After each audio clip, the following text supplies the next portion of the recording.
Yo les amis, j'espère que vous allez bien. On se retrouve pour l'actualité sportive du côté du Real Madrid et du FC Barcelone. Le Real Madrid vient de se faire humilier les amis à cause de Kylian Mbappé et vous allez comprendre pourquoi. Du côté du Brésil, la situation se complique de plus en plus pour notre cher Neymar. Étant donné que ce matin, notre cher Don Carlos a pris la parole pour le dézinguer. Et en ce qui concerne le FC Barcelone, les amis, depuis leur dernier match, le club est en train de cartonner en Espagne. Alors là aussi, vous allez comprendre pourquoi, vous allez être choqués. Ce sont les gros sujets de cette vidéo les amis, donc pour ne rien rater, restez jusqu'au bout. Lâchez le petit pouce bleu qui fait toujours plaisir les gars, c'est le référencement. Sans plus tarder les amis, c'est parti. Comme d'habitude les amis, on commence par le meilleur club de l'histoire, le Real Madrid. Et on va directement parler de notre cher Arbeloa qui est en train de rentrer dans nos cœurs petit à petit de plus en plus. Depuis quelque temps, le gars est inarrêtable, il a changé la donne du côté du Real Madrid. On est passé d'un club en crise qui voyait que la saison blanche venir à un club qui espère gagner la Ligue des Champions désormais. Oui, je le dis et j'y crois, le Real Madrid a des chances de remporter cette Ligue des Champions. Et si on en est là aujourd'hui, c'est principalement grâce à notre cher RB. Franchement, avec patience, il a réussi à remanier l'équipe, il a réussi à placer ses pions petit à petit.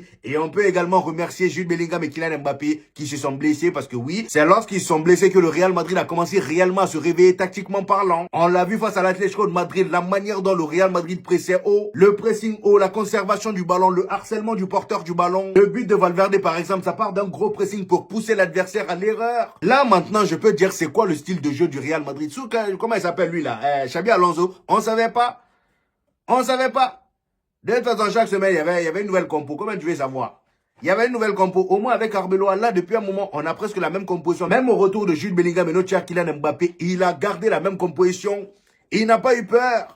Après, on sait tous que tôt ou tard, les deux là vont rentrer, surtout au retour de la trêve internationale. On sait très bien qu'ils vont réinsérer l'effectif première, ça c'est sûr et certain. Sauf que là, la différence d'avant, on a vu que le Real Madrid savait jouer sans eux. Donc là, à la moindre erreur, à la moindre baisse de niveau, on connaîtra les fautifs. Direct, ils seront pointés du doigt. D'ailleurs, Kylian Mbappé, on a même commencé à le pointer du doigt.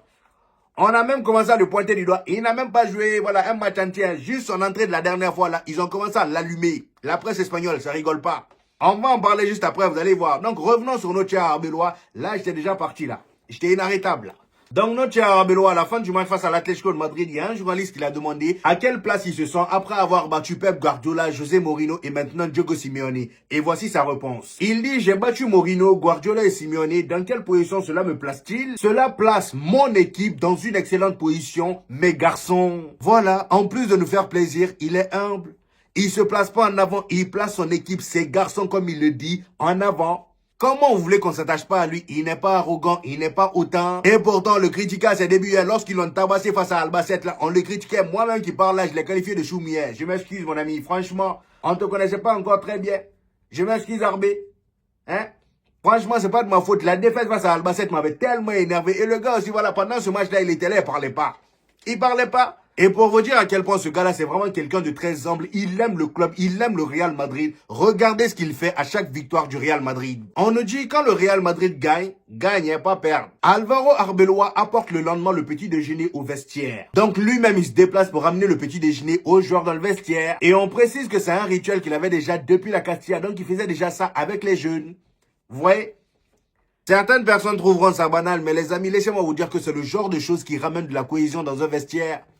Ce genre de choses simples, franchement. Et d'ailleurs, lors de la conférence de presse à la fin du match face à l'Atlético de Madrid, il y a un journaliste qui l'a demandé pourquoi Mbappé était au banc. Et voici ce que notre cher Arbeloa a répondu. Pourquoi Kylian était-il sur le banc? J'essaie toujours de choisir la meilleure formation pour le match. Kylian Mbappé a été absent pendant 3 semaines. Au vu de l'évolution de sa blessure, mieux valait ne pas prendre de risques. Maintenant, espérons qu'il aura plus de temps de jeu avec l'équipe de France, qu'il reviendra à 100%. Voilà, comme ça au moins si Kylian Mbappé se blesse, ça sera pas de la faute du Real Madrid. Oh, vous l'avez surutilisé, Nani Yana. Maintenant qu'il est dans vos mains là-bas en équipe de France, faites ce que vous voulez. Et ce qu'il vient de faire là, les amis, vous vous rendez pas compte à quel point c'est fort. Parce qu'au retour de Kylian Mbappé de la trêve internationale, même si oui, il va re-rentrer dans l'effectif titulaire, il n'y a pas de souci. Mais au moins, on aura montré que sans Kylian Mbappé et Jude Bellingham, on peut gagner. Là, Arbeloa croyait pas que dans sa tête c'est facile, là. C'est un gros casse-tête qu'il a là. Parce que Thiago Pita, ça fonctionne bien. Brahim Diaz, ça fonctionne bien. Tu vas les enlever pourquoi? L'équipe est équilibrée. Tu vas les enlever pourquoi? Dans un monde normal, tu les touches pas. Vous voyez ce que je veux dire?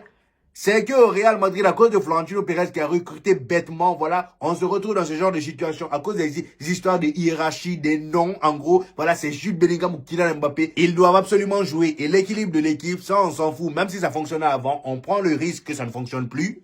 Mais au moins, Kylian Mbappé et Jude Bellingham vont pas se plaindre. Vous voyez où on en est? Vous voyez ça? Ce genre de trucs bidons là. Dans quel monde? Dans aucun club, c'est possible ça.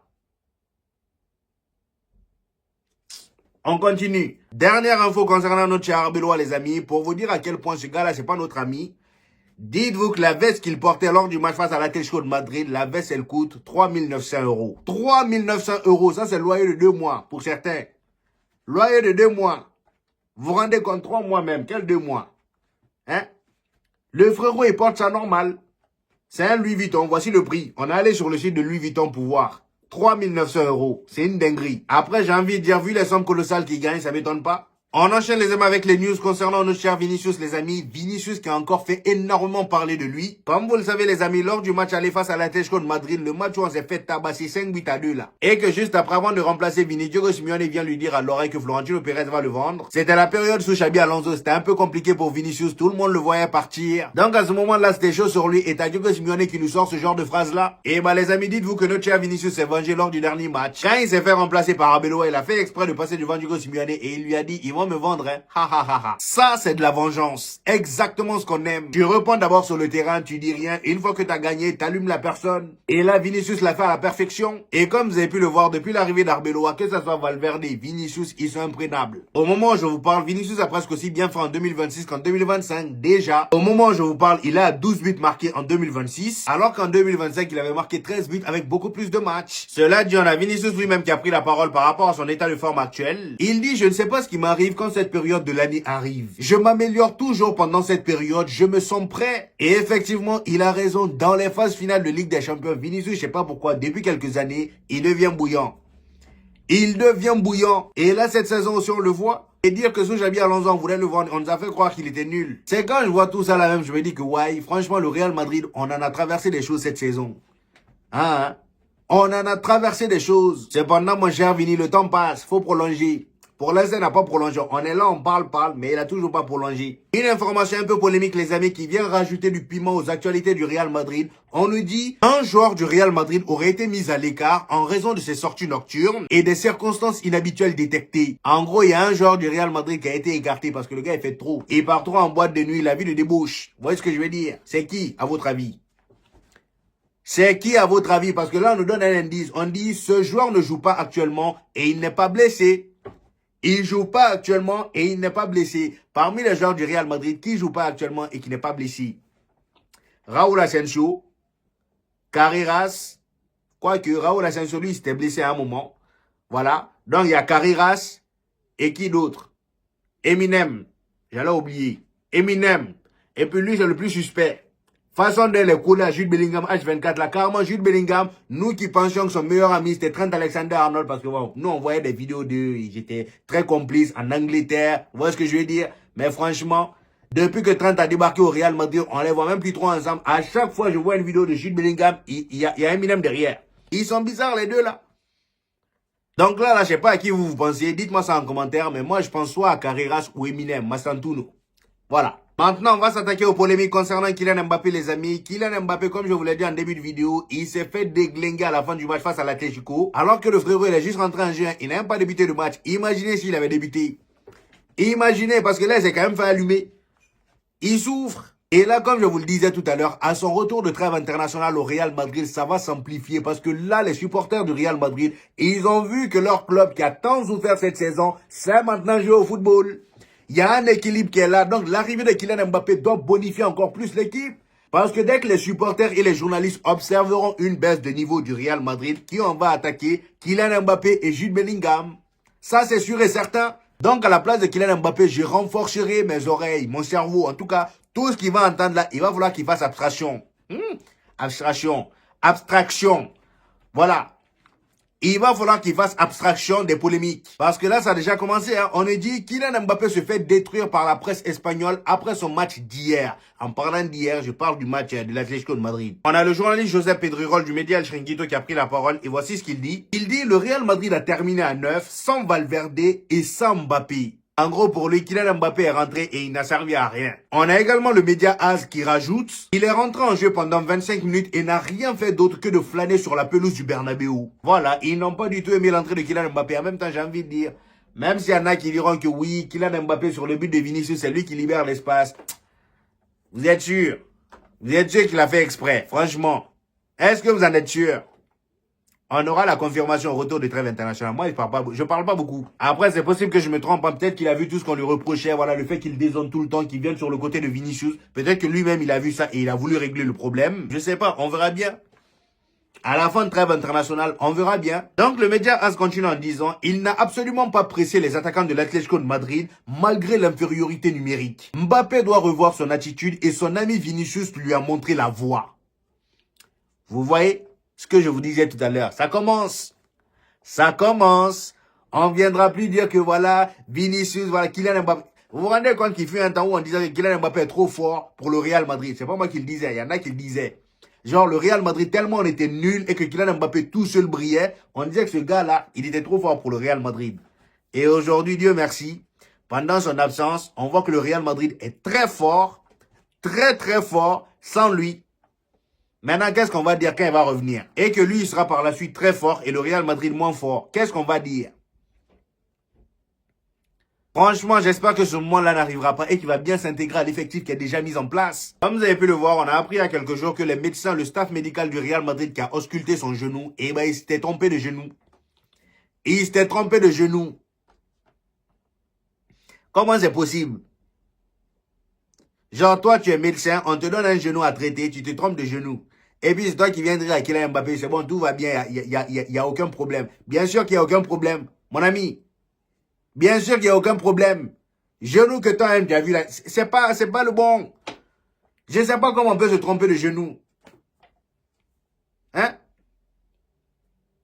Toi, tu es médecin du Real Madrid et tu te trompes de genou. C'est le B.A.B.A. Karma, il y en a même une là qui s'est foutue de notre gueule, vous allez voir. Il y a un ex-membre du staff du Real Madrid qui s'est foutu de notre gueule et franchement, elle a raison. Le Real Madrid a bien ausculté le mauvais genou de Kylian Mbappé. Les médecins madrilèns ont réalisé des tests sur son genou droit au lieu du gauche blessé. Ils lui ont dit que tout était ok et qu'il pouvait jouer. Imaginez maintenant Kylian Mbappé revenait jouer et rechute. Rechute ou voire pire. Terminé pour la Coupe du Monde, vous voyez? Non, il y a certains... Il y a certaines personnes aussi, c'est vraiment des incompétents. C'est vraiment des incompétents. Et le pire, c'est qu'on dit que le Real Madrid ne les a pas virés. Hein. Ils ne les ont pas virés. Le Real Madrid n'a licencié personne suite à l'erreur de diagnostic concernant Kylian Mbappé. D'après bon, c'est un média espagnol, El Mundo Es. Voilà. Cependant, ce qu'ils ont fait, c'est qu'il y a un certain docteur qu'on appelle docteur Nico, qu'ils avaient limogé de base. Et ben, ils l'ont réembauché. Il est à la tête du service médical. En gros, c'est comme si on disait à quelqu'un, mon ami, tu es nul, on t'a viré, mais viens, ceux qui sont là, même, ils sont pas mieux que toi. Reviens. Carrément, tu deviens chef. Vous voyez où on en est? Après, on s'étonne qu'il y a 40 blessés dans la saison. C'est à cause de tout cet ocard-là. Comment vous voulez qu'il n'y ait pas de blessés avec des médecins comme ça? Franchement, dites-moi, comment vous voulez? Comment vous voulez qu'il n'y ait pas de blessés? Des médecins qui prescrivent ordonnance avec ChatGPT. C'est pas une blague, hein? ChatGPT. La dame qu'on appelle Idia Gonzalez, l'ex-nutritionniste du Real Madrid, eh ben, elle a pris la parole concernant la blessure de Mbappé. Carrément, elle a posté une story sur Instagram. Hein. Elle dit « Merci Kylian, j'espère qu'ils chercheront des personnes compétentes et instruites plutôt que des narcissiques ignorants et qui finissent par faire du mal aux joueurs. » Et elle s'est pas arrêtée à là. Lorsqu'elle avait été licenciée, elle avait fait une déclaration sur le Real Madrid que tout le monde a pris voilà pour des mensonges. En gros, la meuf, elle a la haine, c'est pour ça qu'elle dit ça. Et bah aujourd'hui, ça se confirme. Regardez ce qu'elle avait dit. Elle a dit « Je ne sais pas ce qui est pire entre le staff médical ou le fait qu'ils prescrivent des compléments alimentaires en se basant sur des résultats gratuits de ChatGPT. » Des résultats gratuits en plus, même pas pro.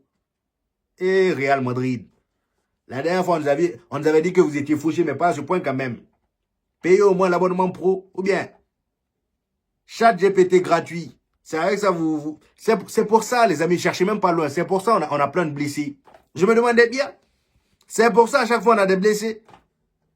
Donc, Mendy, depuis que Mendy est au Real Madrid, façon dont il se blesse là, dans ces compléments alimentaires que ChatGPT, c'est ça là, il boit à chaque fois. C'est pour ça qu'il est tout le temps blessé. Je comprends mieux. Je comprends mieux. Maintenant, les amis, on part du côté du FC Barcelone et là-bas aussi, il y a de très très grosses infos, voire même plus que le Real Madrid. Donc, pour ne rien rater, les amis, restez jusqu'au bout, attachez vos ceintures, c'est le moment de la pub.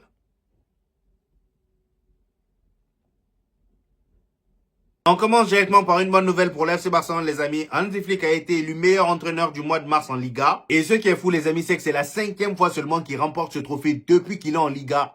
Moi qui pensais qu'il avait remporté plus que ça, même si 5 c'est vraiment pas mal. Hein. 5 trophées d'entraîneur du mois c'est vraiment pas mal, mais moi je m'attendais à ce qu'il ait beaucoup plus que ça. Surtout vu comment la saison dernière il était bouillant. Bref, en tout cas c'est mérité, félicitations à lui. Toujours avec le FC Barcelone les amis, si vous vous rappelez bien, lors du dernier match du FC Barcelone en Liga, et les joueurs avaient débarqué avec un maillot rétro du FC Barcelone, le maillot de Ronaldinho. C'était pour lui rendre hommage en gros. Et dites-vous les amis, le maillot est tellement banger que ça cartonnait. Moi-même qui vous parle là, malgré que je sois barcelonais, j'ai grave kiffé le maillot. Et d'ailleurs ce que le Mediasport nous dit, le Barça fait carton avec le rétro. Le club a mis en vente le maillot iconique de 2005-2006 floqué Ronaldinho. 7000 unités écoulées en quelques heures et sold out total. Je sais pas si on se rend compte hein, en quelques heures. Et le maillot ne coûte pas 2 euros, hein, ça coûte 130 euros. 130 avec flocage. Sans flocage c'est 100 euros. C'est parti. Et comme si c'est pas suffisant comme bonne nouvelle les amis, il y a encore une autre bonne nouvelle, mais cette fois-ci ça concerne la Ligue des Champions. Comme vous pouvez le voir ici les amis, le Barça est officiellement qualifié en Ligue des Champions la saison prochaine. Grâce à la défaite du Betis, l'équipe d'Hansi Flick est mathématiquement assurée de finir dans le top 4 après 29 journées. Donc là en gros le fait que ça soit sûr que le Barça va terminer top 4, peu importe le résultat par la suite, même s'ils font n'importe quoi par la suite, ils sont quand même assurés de terminer dans le top 4. Et c'est donc la 37e qualification de son histoire en Ligue des Champions, ça s'applaudit. Faut applaudir parce qu'il fut un temps là vous étiez en Ligue Europa, applaudissez. Applaudissez, commencez pas à faire les mecs. On enchaîne les amis avec notre cher Gérard Martin qui en ce moment est vraiment en pétard. La montée en puissance est juste fulgurante. Qui aurait cru qu'un jour viendrait où Gérard Martin serait le boss de la défense du Barça? Personne. Parce que oui les amis, aujourd'hui pour moi c'est le boss de la défense. C'est pas Cubarsi en tout cas. Il est meilleur que Cubarsi. En ce moment en tout cas. Il est meilleur que lui. Et c'est pas Araujo. Araujo même c'est un remplaçant. Pourquoi je parle de lui? C'est un remplaçant. Selon le Média Mundo Deportivo, Gérard Martin est le défenseur central qui a remporté le plus de duels aériens en Liga cette saison. C'est-à-dire 71% de duels aériens gagnés. C'est fou. Et ce qui est encore plus fou les amis, c'est qu'il est devenu une assurance pour l'FC Barcelone. Regardez vous-même les stats. À chaque fois que Gérard Martin a joué défenseur central pour l'FC Barcelone, là on a les stats. 19 matchs joués en tant que défenseur central avec le FC Barcelone et c'est 18 victoires, un seul match nul. C'est tout. Pas de défaite, 10 clean sheets. 10 clean sheets. Il n'est pas le seul en défense, c'est vrai, mais franchement, les gars, ça veut tout dire. Quand il est là, le Barça est beaucoup plus serein. Venez même plus me dire que le Barça doit vendre Gérard Martin parce que c'est la facilité. Voilà, parce que ça sort facilement de la bouche des gens. Même moi qui vous parle là, il fut un temps où Gérard Martin, ça sortait facilement. En même temps, il était nul lui aussi. Vous voyez ce que je veux dire? Mais là, maintenant que personne vient me dire que Gérard Martin devrait être le premier à être sur la liste de départ. Du côté du FC Barcelone, c'est le meilleur à son poste et je veux débattre avec personne. En parlant de meilleur à son poste, s'il y en a un qui bug à son poste, c'est bien évidemment Batman, Robert Lewandowski. Il a fait une interview il y a quelques jours où il s'est un peu confié sur son avenir. Voici ce qu'il dit. Il dit, je n'ai pris aucune décision concernant mon avenir à Barcelone. Ce que j'ai dit n'a pas changé. Je prends mon temps pour décider ce qui est le mieux pour moi. C'est quoi le mieux pour toi? Faut décider, faut prendre tout ton temps. Mais franchement, faut pas durer non plus parce que les Barcelonais, ils attendent. Hein.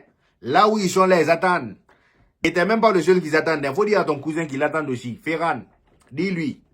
Vous êtes deux dans la situation, faut lui dire. Et d'ailleurs, en parlant de Ferran Torres, là, on a un peu plus d'informations sur lui. On nous dit, le Barça est prêt à écouter des offres pour l'Espagnol cet été. Avec la volonté d'attirer un ou deux renforts devant, le club ouvre la porte à une vente pour faire entrer des liquidités. Sous contrat jusqu'en 2027, aucune discussion de prolongation n'a eu lieu avec Deco. Le club privilégierait un trio Julian Alvarez, Robert Lewandowski et Rashford. Ou un autre ailier pour la saison prochaine. Donc voilà, en gros, au poste de neuf du côté du FC Barcelone, Deco et sa clique là, privilégierait Julian Alvarez, Robert Lewandowski et Marcus Rashford. En gros, Ferran Torres n'est plus trop voilà dans leur projet. Franchement là pour le coup, respectez Ferran Torres, même si je sais qu'il est nul, il rate beaucoup, c'est vrai. Mais franchement là, dans la situation actuelle du FC Barcelone, surtout dans la situation actuelle de Batman et lui, s'il y a bien quelqu'un qui doit tailler du club, c'est Robert. Robert il a agi, laissez-lui partir. Ferran au moins, voilà, façon dont il rate beaucoup là, il y a des moments où quand même il est efficace. Vous voyez ce que je veux dire? Et aussi, il est beaucoup plus jeune que Robert. Franchement, vous n'allez pas le laisser partir juste pour garder Robert. Robert, il va rester combien d'années? Une saison, c'est tout. Une saison. Et lui aussi, il y a des moments même, il est tellement dans son rôle de super-héros qu'il s'endort. Il s'oublie. C'est ça, si vous le gardez, tant pis pour vous. Hein. Nous, ça nous arrange. Hein? Ça nous arrange. Les amis, on a Josep Maria Bartomeu, ancien président du FC Barcelone, qui a pris la parole par rapport à la situation financière du Barça. Il dit le problème des salaires à Barcelone a commencé après le départ de Neymar. À partir de ce moment-là, nous avons dû nous battre pour conserver nos joueurs en raison du pouvoir financier des clubs étatiques et de première ligue. Et d'ailleurs, en parlant de Neymar, il est encore dans une polémique et Carlo Ancelotti également l'a recadré. Comme vous le savez, Don Carlos ne l'a pas appelé pour cette trêve internationale. Mais bien avant même de parler de ça, il est toujours dans ses travers. Regardez ce qu'il dit. Selon le média Diarios, Neymar fait polémique au Brésil après avoir passé 24 heures à jouer au poker. Toujours la même rengaine, comme au Paris Saint-Germain, pareil. Voilà, ils changeront pas. Et c'est comme ça que tu veux que Don Carlos te prenne. Hein? Sous prétexte que toi, t'es populaire, c'est comme ça que tu veux qu'il te prenne. Franchement, s'il continue comme ça, il va pas aller à la Coupe du Monde, hein, même s'il est bien ou je ne sais quoi. Si Don Carlos voit qu'il est éparpillé comme ça, il va jamais le prendre. Vous connaissez mal demandez-nous. Real Madrid. Quand Don Carlos t'aime pas et qu'il veut pas te faire jouer là, tu joueras pas. Demandez à André qui est, comment il s'appelle, Arda Güler. Demandez-les. On nous dit, pendant ce temps, pendant qu'il jouait au poker pendant 24 heures, pendant ce temps, il était écarté du match de Santos pour une gestion de sa charge de travail. En gros, Santos l'a écarté pour que, voilà, il se gère, il se repose un peu. Et bah, le gars, il en a profité pour aller jouer au poker. Après, il n'y a pas de mal. C'est son argent. C'est son argent. On va pas le critiquer pour ça. Mais franchement, au moins, intéresse-toi un peu au football. Ou bien, toi, ça fait combien de temps tu te blesses, voilà. Là, il y a une Coupe du Monde qui arrive. Au lieu de montrer à Carlo Ancelotti que tu es vraiment investi dans ta carrière pour le restant de ta carrière, toi, c'est poker, tu pars jouer. Carlo Ancelotti va entendre ça. Qu'est-ce qu'il va se dire? Il veut pas de perturbateurs dans sa clique. Voilà. En parlant de Carlo Ancelotti même, on va en parler. On nous dit Carlo Ancelotti n'aime pas la stratégie de Neymar. Et vous allez me dire avec quelle stratégie? Et bah tout simplement, si vous avez remarqué les amis, depuis que Neymar n'a pas été sélectionné avec le Brésil, le gars on le voit de plus en plus dans plusieurs vidéos où il parle de sa non-sélection. Il fait le mec triste. Voilà, il y a ses copains qui enchaînent des déclarations. Oh Neymar, même sur une jambe, est meilleur que tout le Brésil ou Nani, Yana, c'est le meilleur joueur. On le voit partout. Carlo Ancelotti n'aime pas ça. Ça le saoule. Voilà, ça le saoule. On nous dit, selon plusieurs informations, Carlo Ancelotti et une partie de son staff pensent que Neymar utilise les réseaux sociaux et les fans pour tenter de forcer sa place avec le Brésil pour la Coupe du Monde. Le sélectionneur surveille de près la situation, mais il n'apprécie pas que le joueur remette régulièrement le sujet sur la table pendant que les médias alimentent le débat. Pour Carlo Ancelotti, la règle est simple. Si Neymar mérite d'aller à la Coupe du Monde, il ira. Mais ce sera pour ses performances, pas pour sa popularité exacte. Je suis totalement d'accord avec Don Carlos pour le coup. Franchement, je suis d'accord avec lui. Voilà. Bref, voilà les amis, c'était tout pour aujourd'hui. J'espère que vous avez kiffé la vidéo. Dites-moi en commentaire ce que vous en avez pensé. J'hésiterai pas à vous répondre comme d'habitude. N'oubliez pas le petit pouce bleu qui fait toujours plaisir les gars. Ça aide au référencement. Pour tous ceux qui viennent de découvrir cette chaîne, ici on fait des vidéos débriefs des matchs du FC Barcelone et du Real Madrid. Et quand il n'y a pas de match, on fait des vidéos d'actualité. Donc abonnez-vous pour ne rien rater. Et on se dit au prochain épisode les gars. Peace!